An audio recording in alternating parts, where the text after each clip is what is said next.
Assalamualaikum warahmatullahi wabarakatuh. Halo semua, ya, jumpa lagi di video kali ini. Kita masih ya membicarakan tentang jeruk santang. Pada kali ini kita akan menginformasikan atau berbagi trik bagaimana cara membungakan jenis santang madu. Di video yang sebelumnya saya sudah menyampaikan bahwa jenis santang madu ini termasuk jenis jeruk yang masih banyak dicari ya. Kalian bisa lihat bagaimana cara membedakan antara jenis santang madu dengan jeruk lainnya di video yang saya sebelumnya. Nah, di video kali ini kita akan berbagi trik bagaimana cara untuk membungakan santang madu walaupun dia itu di dalam pot dan masih usianya itu masih belia ya. Ini adalah jenis santang madu. Saya sudah pastikan ini ada valid ya. Memang daunnya agak kecil dan sepertinya seperti jeruk nagami, tapi ini bukan ya. Ini jenis santang madu karena untuk daunnya itu sudah mengalami kerontokan yang merupakan salah satu treatment yang nanti akan saya jelaskan. Jadi ada beberapa cara yang harus kalian terapkan ketika harus membungakan santang madu ini ya. Idealnya santang madu ini tidak bagus ketika kita buahkan yang mana usianya itu sangat dini ya. Ini masih usia berapa bulan, sekitar 4 bulan ya. Dan lagian batangnya itu masih terlalu belum mapan ya, atau kecil. Memang cabang sama rantingnya ini banyak, tapi tidak direkomendasikan untuk melakukan pembuahan karena kalau buah ini jadi semua, ini membuat si santang madu ini dia akan merana. Lama-kelamaan ya batangnya ini bisa mati ya, karena dia kurang nutrisi, karena nutrisinya itu yang dia supply untuk buah semua. Jadi setelah buahnya besar-besar tinggal dipanen, kemudian dia biasanya mati. Nah, sehingga tidak saya sarankan untuk dibuahkan yang terlalu banyak. Oke, yang kita langsung aja ya. Cara yang pertama yaitu kita perhatikan media tanamnya. Pastikan media tanam yang kita gunakan itu media tanam yang subur, tidak terlalu padat. Kalau bisa campurannya, kalau yang biasa saya gunakan adalah kompos. Kemudian yang kedua adalah tanah ya, sepertiga. Yang selanjutnya adalah sekam, bisa sekam bakar atau sekam mentah yang sudah lapuk. Kalau memungkinkan bisa ditambahkan kue kambing yang sudah difermentasi. Nah, jika syarat itu semua sudah terpenuhi, selanjutnya adalah penyiraman ya.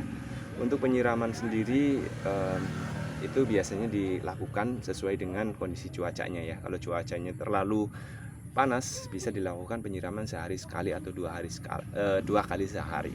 Tapi kalau cuacanya sedang hujan atau mendung, itu cukup 1 kali sehari saja. Karena jeruk ini juga termasuk tanaman yang dia itu membutuhkan cakupan air yang cukup tinggi ya. Kemudian bagaimana treatment khususnya? Kalau tadi kan treatment secara umum ya, treatment khususnya yaitu kita melakukan yang namanya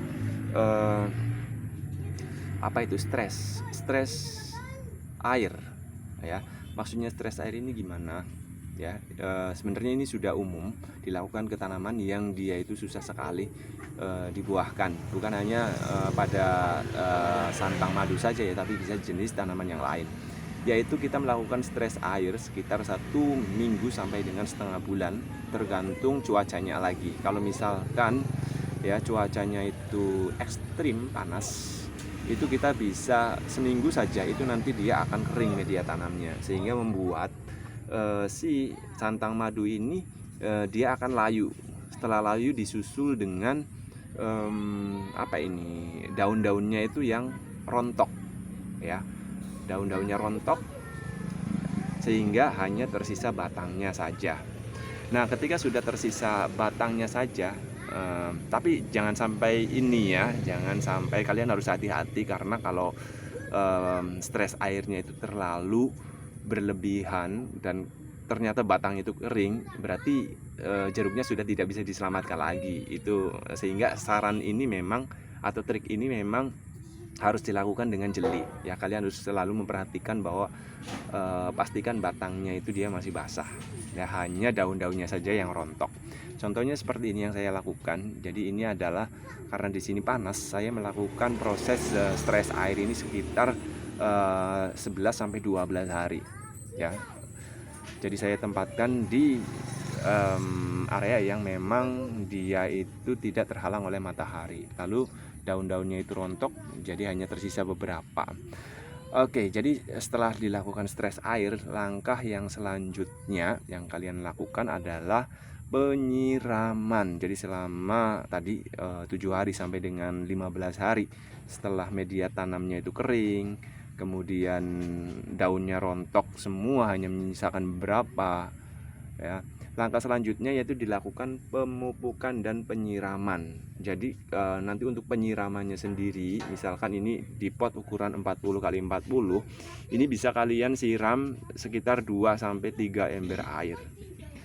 Nah, kalau sudah disiram dengan 2 atau 3 ember air, bisa kalian campurkan atau bisa juga ditabur ya dengan NPK berimbang, yaitu 16 16 16 sekitar 1 sendok, ditaruh di wadah ember, bisa 1 ember gitu ya. Lalu kalian siram secara merata ya.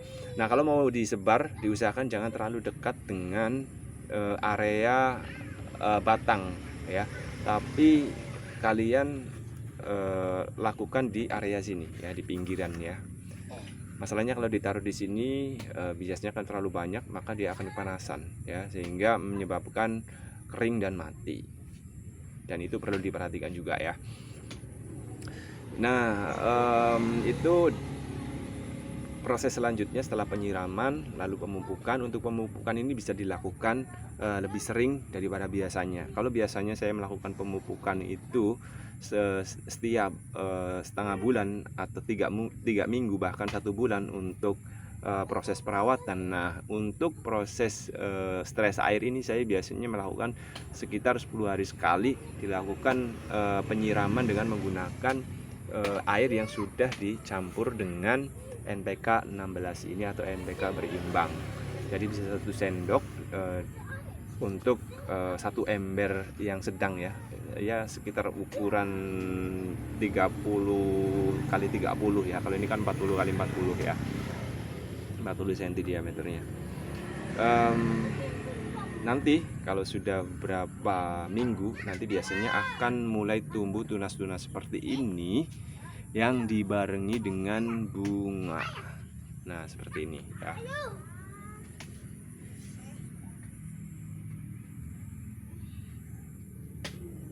Nah, tidak berhenti di situ saja. Jadi setelah muncul beberapa bunga, ini diusahakan untuk kelembabannya itu tetap dijaga, jangan sampai terlalu kering. Karena ketika bukan hanya tanaman jeruk saja ya, jadi ketika tanaman itu sudah berbunga, maka dia akan sensitif. Kalau terlalu kering dia rontok, terlalu basah atau terlalu becek juga akan menyebabkan bunganya itu rontok. Sehingga diusahakan kelembabannya itu jaga, jangan terlalu basah, jangan terlalu kering sekali ya. Diusahakan lakukan penyiraman minimal sehari sekali untuk panas yang sedang. Yang kedua adalah dilakukan penyortiran. Jadi penyortiran ini kalau bisa jangan dilakukan masih bunga seperti ini ya, tapi ketika sudah kelihatan bunganya itu sudah menjadi buah yang kecil-kecil. Nah, itu kadang kita kan sudah bisa melihat ya, oh ini calon buah yang bagus karena dia tumbuh cepat sekali besarnya. Sementara ada yang buahnya itu kecil dan dia itu lama tumbuhnya. Nah, itu yang harus dibuang. Jadi untuk penyortirannya itu seperti itu. Lalu berapa buah yang harus kita sisakan?